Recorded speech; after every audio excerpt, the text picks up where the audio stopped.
Hey, what's up, guys? This is Alvin Zamudio. I'm doing a short video again. This is part of my training of learning how to use ScreenFlow. Um, I am going to talk today about layering drums. I'm using Logic, and I'm going to layer some samples and drum samples and various samples in order to create a beat. So let me explain a little bit about what layering is. Layering is kind of like blending colors when you're painting.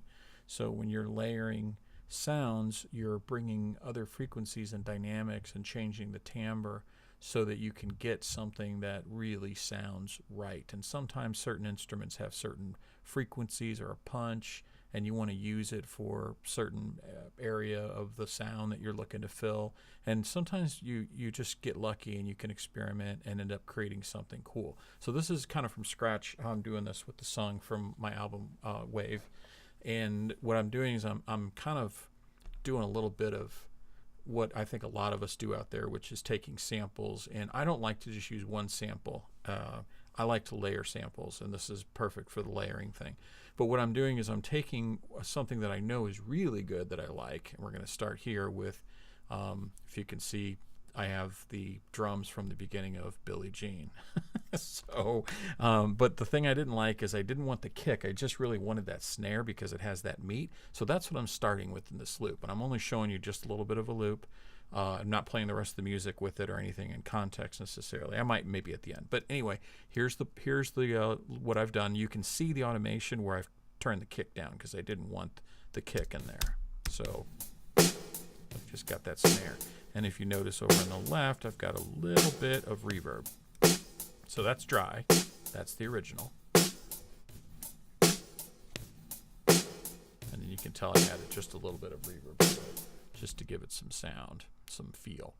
Now the next thing I'm doing is I'm using a separate kick drum, which I'm going to turn on here and give it some punch so I can get my meat. So the kick is not being used from the Billie Jean clip, but I am using a kick from one of Apple's plugins. Now, you hear the difference when I bring it in, so I'll take it out. You still get a little bit of the pop from the beginning of the compressor on the Billie Jean thing. But then, when I add the kick, we got the meat there. And if you can see by my EQ that I've kind of pumped it up around 500, maybe around 80 or 90 to 100, just to give it some meat. So the difference without that, you can hear how flat that is, right? So all I want from that kick is that, and a little bit of high end, but not much. So now I've got that in there. The next thing that I'm doing is I have a couple of loops that I have, and what I'm doing with these loops is kind of spreading them on the left and right side. So this particular one here is an Apple loop, which I'm playing. Oops, sorry. Okay, that's kind of, I got a little bit of effects and things like that on it, but I've panned that, you can tell, a little bit to the right. Now I got the other one over here that I panned a little bit to the left because I like the meat of that kick there. So, and I've doctored that too. You can see that on the EQ here where I've got a little bit of high end.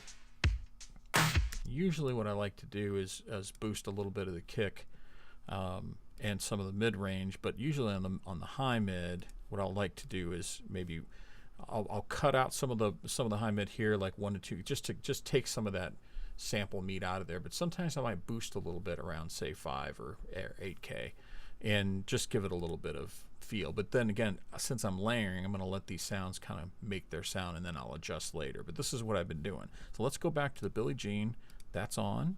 Now we're going to turn that kick on that I just showed you, and then I'm going to have these two loops working together there, and then you'll hear the difference when they come in. Let me turn these two off first, and then we'll go start where we were.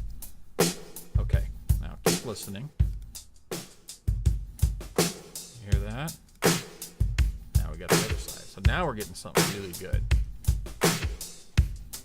Okay, now the next thing is just for flavor. I've got a little bit of a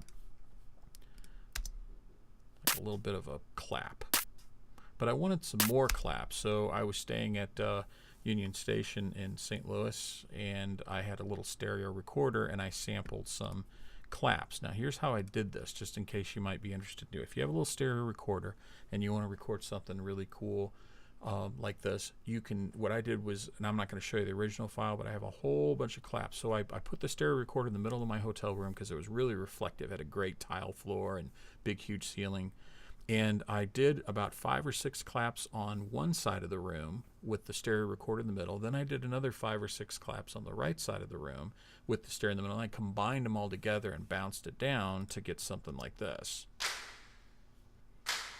And that's got a little bit of reverb on it, so here's just dry.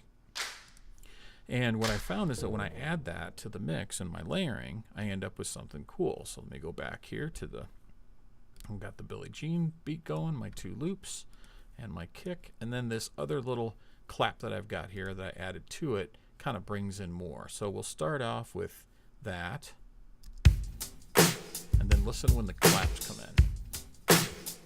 3 and... Hear the difference?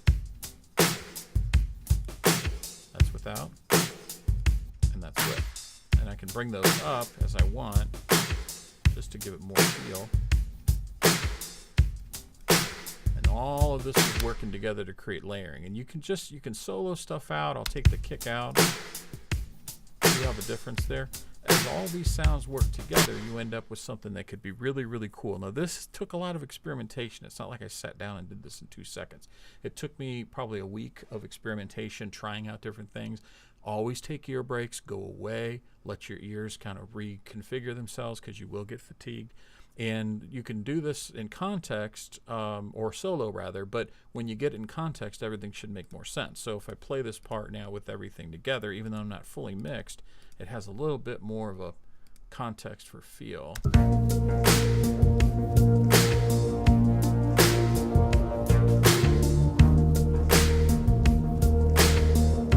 There you go. So that's this is when this is finished. This song is called Wandering. Should be available pretty soon.